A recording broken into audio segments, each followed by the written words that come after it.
قناة مصر السابعة.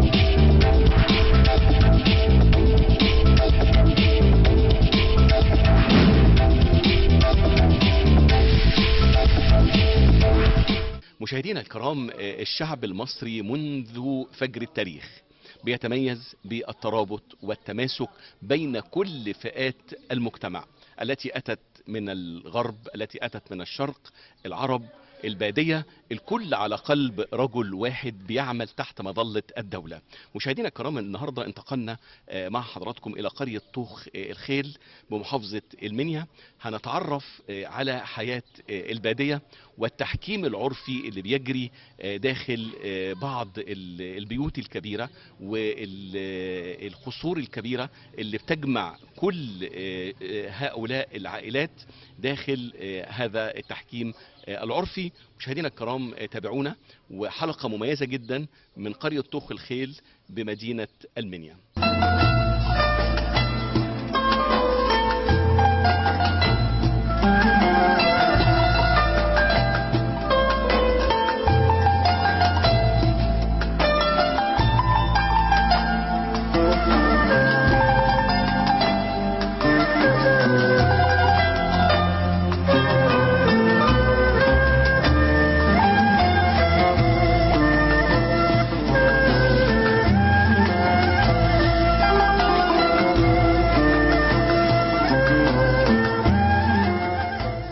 مشاهدي برنامج من قلب الحدث، وعدنا مع حضراتكم بعد الفاصل، واحنا النهارده مع حضراتكم من قرية طوخ الخيل التابعة لعروس الصعيد محافظة المنيا.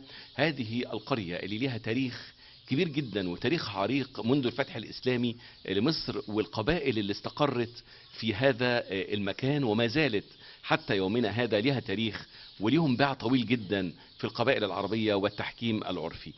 هذه القبيلة قبيلة العبيدات.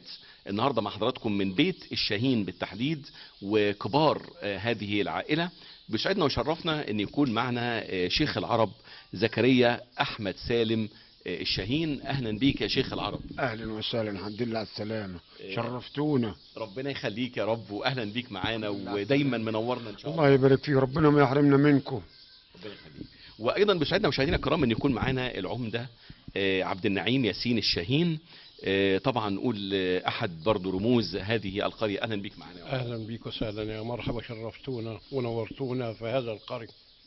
بدايه كده لو قلنا هذا المكان اللي طبعا نقول اللي شهد تاريخ طويل، يمكن انا عارف ان هذا المكان تاريخه اكتر من 100 سنه تقريبا، مبني على هذه الطراز وهذا الجمال.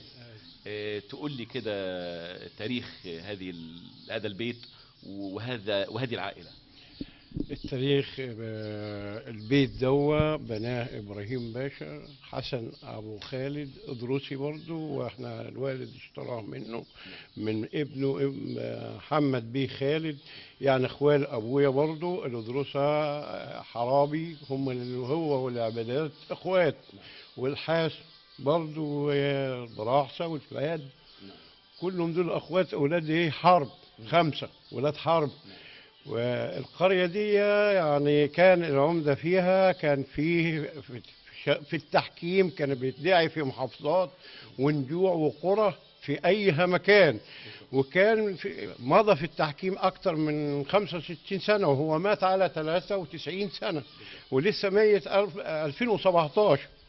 وما زال العمدة ورث العمدة سالم ابن أخويا أنا الصغير برضو ما زال في التحكيم والمصالحات، وكل المشاكل بتاع القرية كلها بتيجي للعمدة سالم هنا وبيحلها، وكل الناس بتمشي براضيين بأحكام العرفية اللي بتراضي الجميع.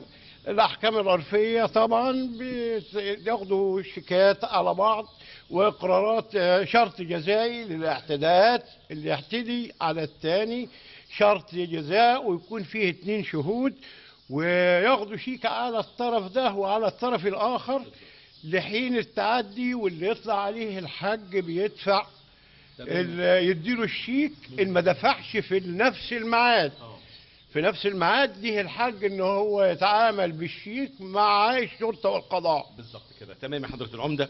طبعا هنعرف معلومات كتيره جدا النهارده مشاهدينا الكرام، وده ان احنا انتقلنا بعدسات البرنامج اسره برنامج من قلب الحدث من اجل نقول ان احنا بنعرف الساده المشاهدين يعني هذا التاريخ الكبير، تاريخ التحكيم العرفي.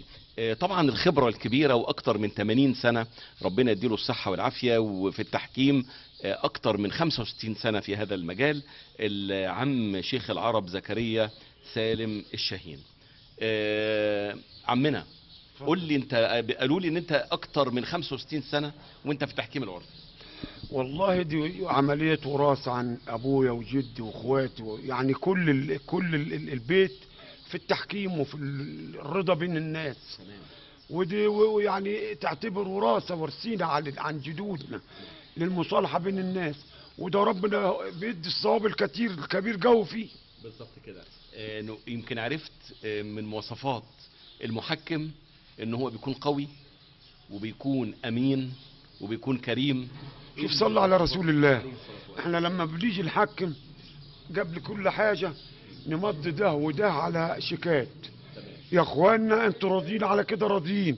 طيب اللي هيغلط في التاني منكم هندفع الشيء اللي معمول هنا، ونتحكم الحمد لله باللي يرضي ربنا. لا نيجي لا مع ده ولا مع ده، لان ان طائفتان من المؤمنين اقتتلوا فاصلحوا بينهم، وان بغت احداهما على الاخرى فقاتلوا التي تبغي حتى تفيء الى امر الله. فاحنا ما حدش هيبقى معانا في القبر، وما نتجملش لده ولا لده، لازم نقول الحق. بالظبط. قالوا لي يا شيخ العرب بقى ان انت قوي في الحق، ويعني لا تهاب ولا تخاف في الحق لومة لائم. والله يا راجل يعني بتوصل ان انت يعني ده على طول في الوش. يا فلان انت غلطان، يا فلان، فده اللي يرضي ربنا، محدش هيبقى معانا في القبر. وربنا ما يوفق انما نصلح الناس. ما زلت لغايه دلوقتي بعد سن ال 80 أيوة ما زلت في التحكيم. يعني اما اروح لما اروح اسيوط والفيوم وبني سويف وكل الاماكن، يعني الحمد لله. مشاهدينا الكرام، ما زلنا مستمرين مع حضراتكم هذا الحديث الشيق. يمكن هنعرف اسرار واشياء كتيره جدا، واللغه البدويه، وهل المحكم العرفي ده اللي هنعرفه معانا. ولكن هنروح لهذا الفاصل ونرجع نستكمل مع حضراتكم مشاهدينا الكرام، ابقوا معنا.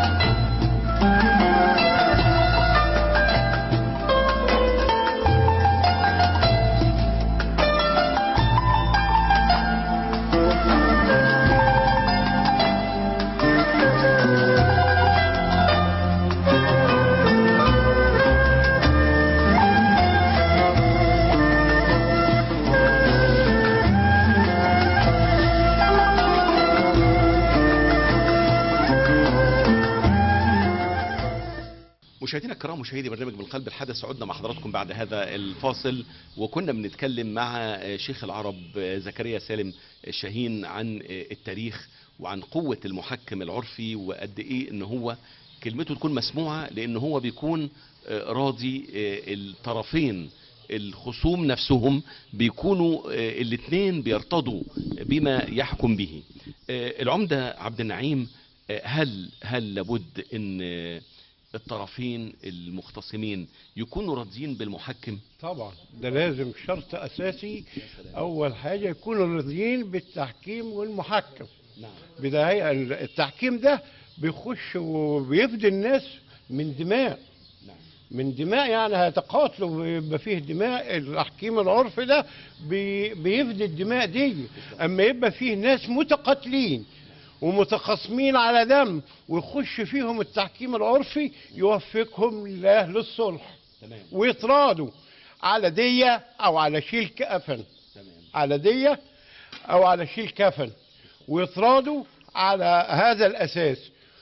والطرف اللي عليه الادانه بيشيل كفنه او بيدفع الديه. الطرف الاخر يقدم ويستلم منه الكفن قدام الجميع ويخفى عنه بعد كده. مفيش، خلاص يبقى في دار امان كده. طالما شالوا الكفن يبقى الكفن هنا في عرف العرب اكتر من الموت. يعني الكفن لما واحد يجي ضنين اللي عايز يفدي عيلته، واللي عايز يفدي الدم ونزيف الدم، يشيل الكفن بعجوبة غصب عنه عشان يفدي الآخرين في عيلته وأقاربه، ويقدموا للطرف الثاني، والثاني يقبلوا في التحكيم العرفي. أما يبقى في شيكات في لحد ملايين. العمدة عبد النعيم، طبعا الأستاذ وليد جاب لنا الشاي بقى، اتفضل.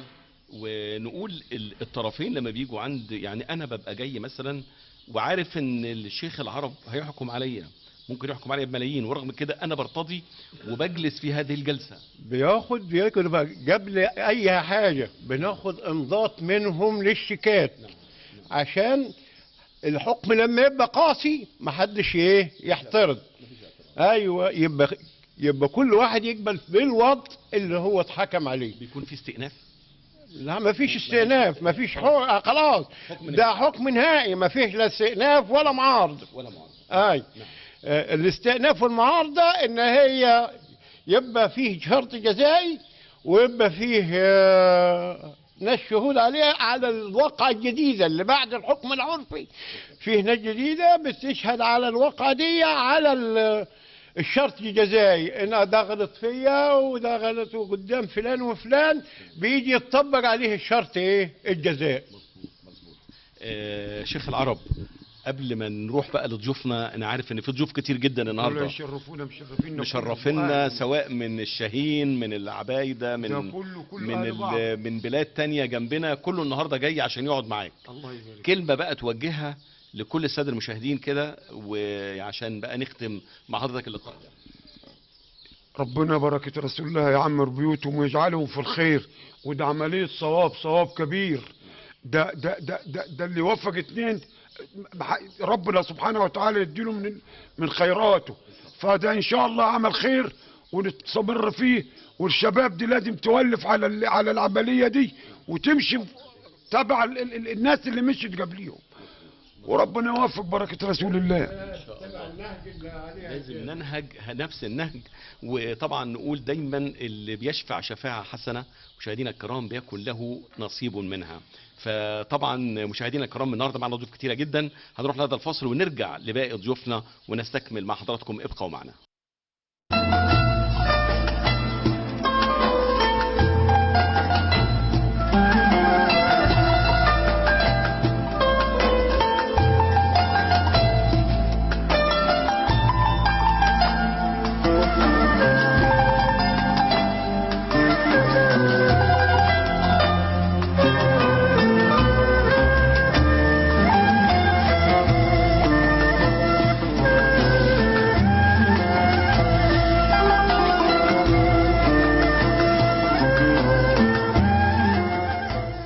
مشاهدينا الكرام، مشاهدي برنامج من قلب الحدث، ما زلنا مستمرين مع حضراتكم وقبيلة العبيدات وقرية طوخ الخيل بمحافظة المنيا.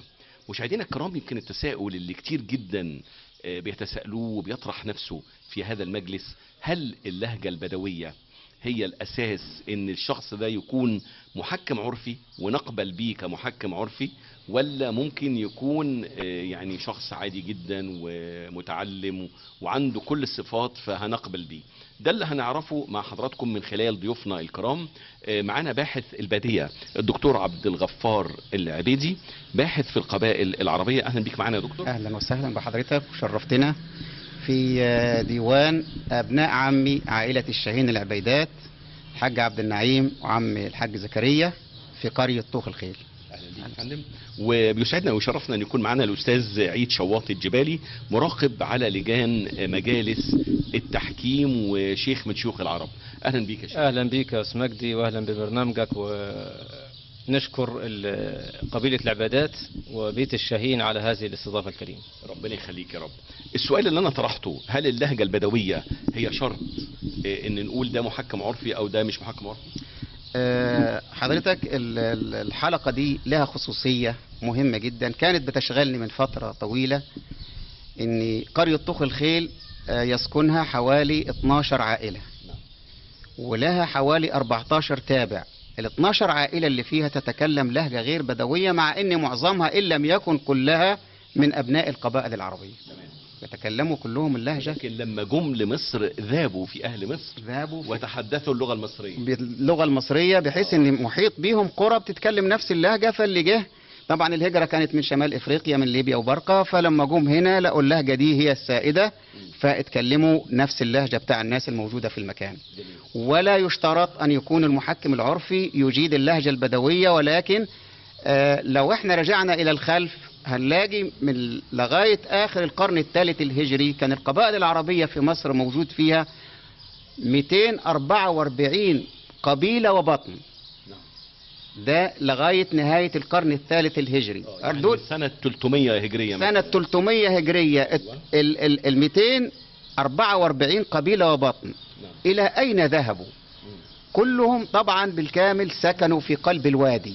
الوادي الجزء الأخضر في الوادي سكنت فيه القبائل العربية القديمة، وتحولت اللهجة من اللهجة العربية إلى البدوية إلى اللهجة المصرية اللي احنا عارفينها، اللي احنا بنتكلمها مع بعض. احنا بنتكلمها مع بعض. فلا يشترط في المحكم العرفي أن يكون يجيد اللهجة البدوية، ولا يعيبه أيضا أنه قد ترك اللهجة البدوية وتكلم لهجة أخرى طبقا للجوار الموجود بالنسبة لي هنا. لأن ال 244 قبيلة اللي هم كانوا موجودين هنا من الفتح الإسلامي كلهم تكلموا لهجة غير بدوية وسكنوا في الشريط الأخضر في قلب الوادي. بالضبط على وادي النيل. نروح للأستاذ عيد شواط، يعني يمكن بصفة سيادتك مراقب على لجان التحكيم العرفي بتمر عليك مواقف كتيرة جدا، ونقول المراقب ايه دوره في البداية؟ نحن كجمعيات مجتمع مدني يعني احنا نتمنى تفعيل زي ما وضحوا قبل كده السادة القضاة وقالوا ان القوانين العرفية هي مش موازية لقوانين الدولة او احكام الدولة، لا هي بتساندها وتساعدها. واحيانا طبعا طول مدى الوقت اللي بتاخده في المحاكم بعض القضايا بتفك شفراتها القعدات العرفية، لان بتستند لاسانيد يعني واضحة وقوية وسريعة وتنجز في نفس الوقت. فمن ضمن يعني بعض الملاحظات اللي شفناها كانت في قاعدة عرفية معينة تم صدر حكم فيها، وكان طبعا انت عارف الاحكام تقديرية، تقدر الاحكام الى جانب تعويض مادي عوضا عن الإصابات والأضرار التي تقع على طرف من الأطراف. فكان الحكم توافقوا عليها ب150 ألف، يعني 150 ألف. تفاجأنا بأن الطرف اللي هو عليه الحكم فيه مقولة شهيرة: شرع الله عند غيركم، يعني شرع الله عند غيركم عند ناس تانيين، أنا أحتكم لناس تانيين. فطبعا ده من ضمن أول ملاحظات المفروض اللي هو صاحب البيت المضيف اللي هو القاضي اللي استضاف الناس المحكمين، المفروض يعني مش كل الناس ينفع معاها الأحكام العرفية. أحيانا في ناس القانون الدولة الرادع هو اللي بيثبت معاهم وهو الرادع ليهم، ياخدوا أحكام حسب زي ما قلنا في البداية قبول الأشخاص لهذا الأمر. مظبوط. في ناس طبعا بحسن فطرتها هي عايزة تساهم في المجتمع، لكن ما تحسبش الأمور يعني. التصرف معهم بيكون ازاي بقى؟ عشان لأن طبعا شايفين ضيوفنا كتير جدا واللي عايزين نتكلم معاك. التصرف اتعمل ميعاد تاني موازي، تاني أو ثالث يوم أو بعد أسبوع، وكان الحكم أقل 100,000 دينار. أنا كانت ملاحظتي المفروض القضية التي صدر فيها حكم عرفي المفروض لا يحكم فيها مرة أخرى. طبعا القضاء رفضوا الذهاب، قالوا احنا حكمنا فيها من قبل. جاب محاكمين تانيين فيهم اللي غير مدرك بالقضية وغير مدرك ان يتحكم فيها، وحكموا صدروا حكم على مقاس الطرف اللي هو عليه الحق، وال100,000 طبعا دفعها لان نقصت 50,000. دي من ضمن الملاحظات يعني. فأنا شايف يعني مش كل القضايا تصلح معها القيادات والقوانين العرفية.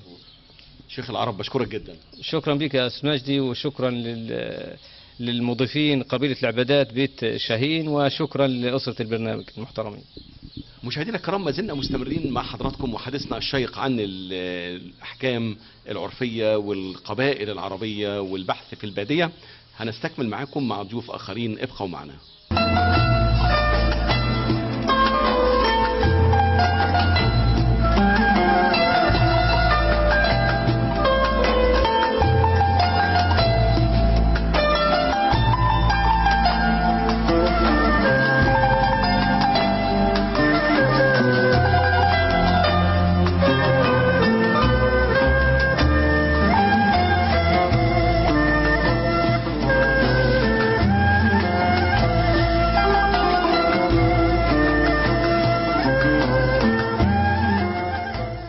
مشاهدينا الكرام، وعدنا لحضراتكم من قرية طوخ الخيل، وبالتحديد من سراي العمدة سالم ياسين.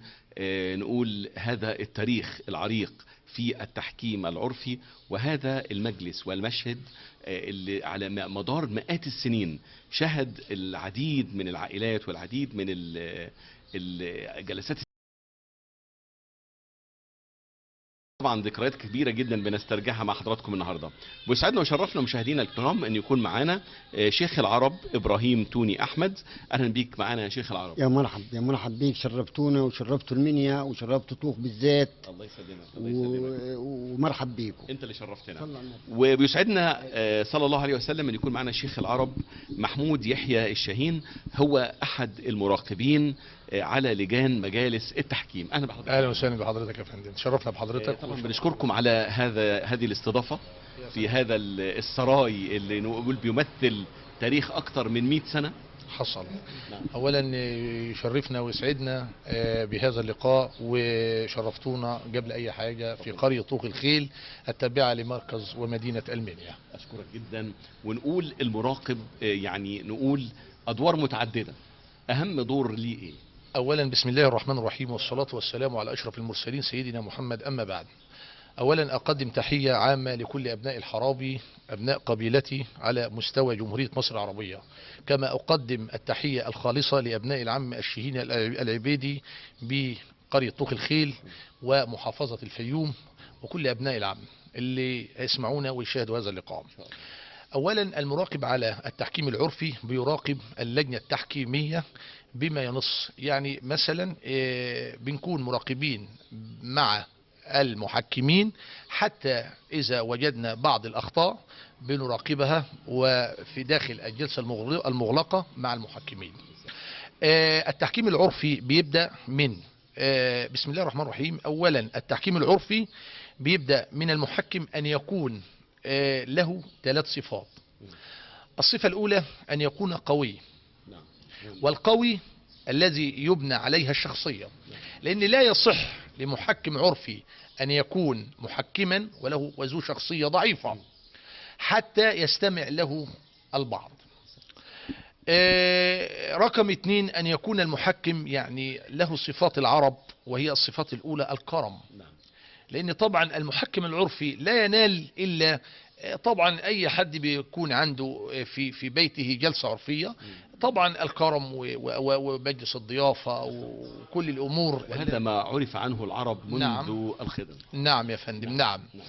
الحاجة الثانية أن يكون صادقا، والصدق هو أولى التحكيم، لأن المحكم العرفي لا يجوز أن يكون انطوائي، لا يجي هنا ولا يجي هنا كده. الحاجة الثانية ان احنا الحمد لله رب العالمين ما زلنا وسنظل في هذا التقاليد، لان دي مبادئ احنا تربينا عليها، مبادئ القبيلة.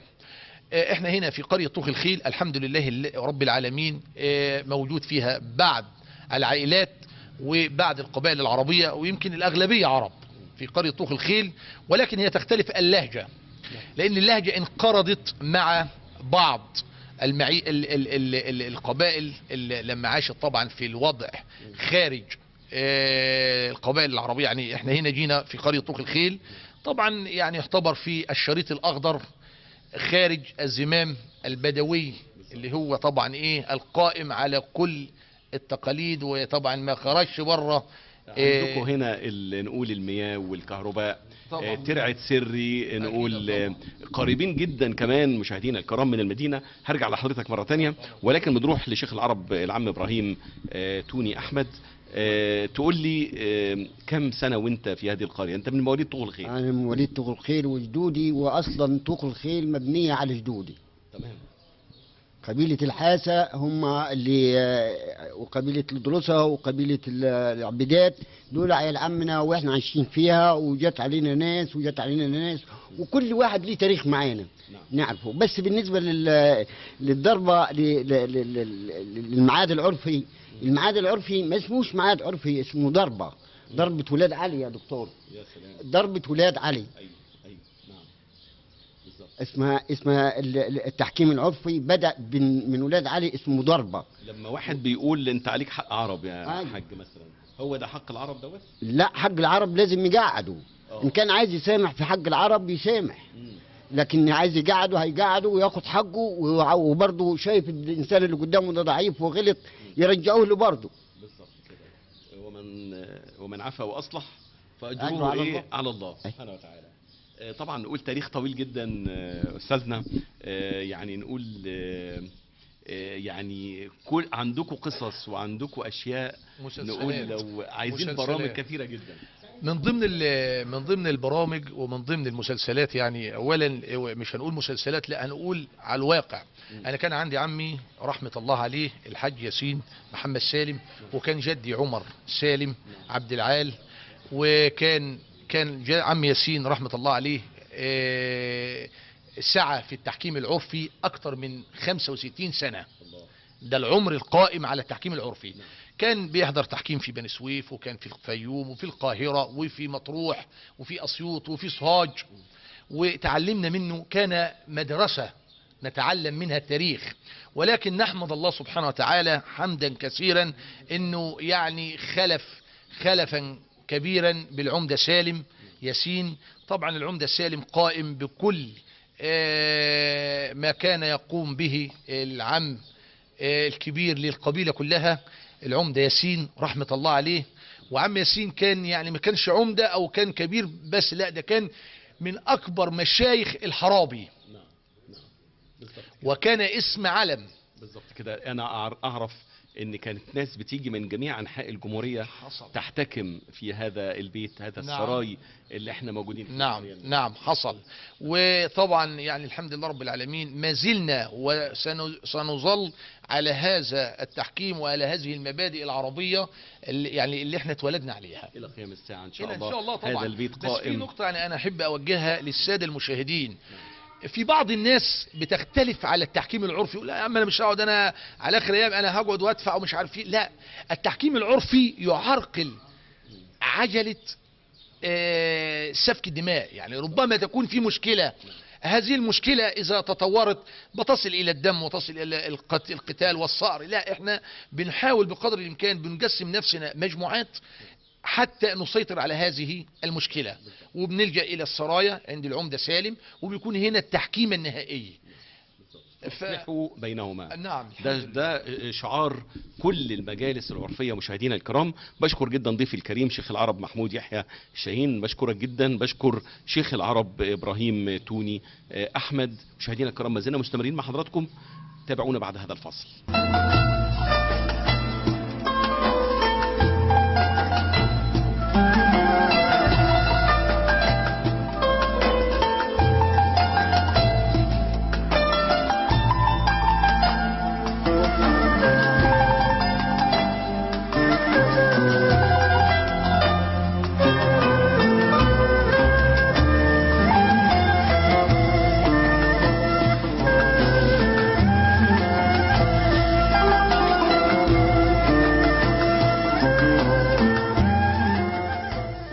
مشاهدينا الكرام، مشاهدي برنامج من قلب الحدث، ما زلنا مستمرين مع حضراتكم، وهذا الحديث الشيق اليوم عن قضايا البادية ولغة البادية وعائلات البادية. في الحقيقة موضوع كبير جدا يطول شرحه، ولكن معنا في هذا اللقاء شيخ العرب خلف عبد الكريم. أهلا بحضرتك معنا. يا مرحبا يا باشا. أهلا بحضرتك. أهلا. وسعدنا يكون معنا الأستاذ وليد محمد عرفان. أهلا بيك معنا. أهلا بك وسهلا يا فندم، شرفتنا. احنا طبعا نقول النهارده يمكن انتم متابعين معانا، والساده الحضور الافاضل دكتور عبد الغفار والاستاذ عيد وكل شيوخ العرب اللي حاضرين معانا النهارده، في الحقيقه جلسه فعلا فيها استرجاع للذكريات. طبعا استرجاع للذكريات والقبائل العربيه والامه الاسلاميه والاخوه بين العائلات والرجولة والتعامل الصحيح في المواعيد العرفية بمنزل الحج سالم ياسين محمد سالم الذي نشترك فيه دائما على فعل الخير في هذا المكان الطاهر. بالضبط كده. نقول من أهم الصفات القوي الأمين المحايد الكريم، الصفات العربي الأصيل قبل أي شيء. من صفات الكرم والجود والقوة والشجاعة الحج سالم، والمواعيد والتحكيم وتقديم المشتملات للسادة الضيوف، والقيام بجميع الواجبات بين المتنازعين والتحكيم الصحيح بينهم حتى يتوفقوا. طبعا نقول حقن الدماء مشاهدينا الكرام أحد الأشياء المهمة جدا اللي هي بيسعى ليها المحكمين لما بيسعوا، يعني مثلا لما يكون واحد وقع في مشكلة لازم يسعى للمحكم، يروح لبيت العمدة، والعمدة سالم ياسين بيحل كتير، يعني عمرك ما بتجيله الا بيحل لك مشكلتك وبيراضيك وبيراضي الطرفين، وكل الطرفين بيمشوا هنا مرضيين و24 جراد، وبيبقى مسؤول قدام البلد وقدام الحاكم اللي هو لازم يجيب حق. انت فهمت ازاي؟ الناس دي وراح الامور، وحق الفقير قبل حق الغني وما بيظلمش. نقول الترابط ما بيننا وما بين بعضنا، ونقول ان احنا كلنا على قلب رجل واحد. أيوة. ومع الدولة المصرية قلبا وقالبا. أيوة. ده بالتالي احد اهم الاشياء اللي كلنا وحضراتكم بنسعى ليها في هذه الايام. في هذه الايام لازم ان يكون مثلا لما تحصل حدث ولا حاجة لا قدر الله، انت فهمت ازاي؟ ممكن لما تدخل العمدة وتيجي بيت العمدة هنا يحل لك مشكلتك من غير دم ومن غير مشاكل ومن غير ما حد يقابل حد يمسك في حد يضرب حد في الشارع. وبعدين قبل العمدة سالم العمدة ياسين، يعني من 65 عام لورا، والبيت ده وقبليه البيت الكبير الثاني، وهم بيحلوا مشاكل الناس وشايلين الناس فوق دماغهم. وهنا الجود والكرم والحرية والعفو وكل حاجة. ما حدش بيجي المكان ده الا بيطلع وهو واخد حقه. من القرن الثالث الهجري، يعني من 300 هجرية، واحنا النهارده في 1444، نقول اكتر من 1000 سنة. والاحكام العرفية شغالة. الاحكام العرفية الناس بترتضي بيها. الأحكام العرفية شغالة دائما والناس بترتضي بيها، وربنا بيوفق العمدة سالم والمحكمين في جمع جميع المشاكل الموجودة داخل القرية وخلافها وخارجها. وبعض المحافظات مثل الفيوم وأسيوط أبو قرقاص كذلك في المواعيد العرفية والتحكيم العرفي، وجعله الله في شمل الإنسان والمخاليق وجميع المشاكل الموجودة. مشاهدينا الكرام، مشاهدي برنامج من قلب الحدث، في الحقيقة أنا بشكر كل هذا الجمع اللي كان موجود معانا اليوم مشاهدينا الكرام، وأصحاب هذا البيت العريق، هذا السراي، سراي العمدة سالم ياسين، وكل آل ياسين وآل شاهين والعبيدات وكل القبائل العربية اللي احنا اتكلمنا معاهم النهاردة ومتكلمنا مع أبنائهم. مشاهدينا الكرام، على وعد بلقائكم في الأسبوع القادم. حتى ألقاكم لكم أرق تحياتي وأرق تحيات أسرة برنامج من قلب الحدث. شكرا لكم وإلى اللقاء.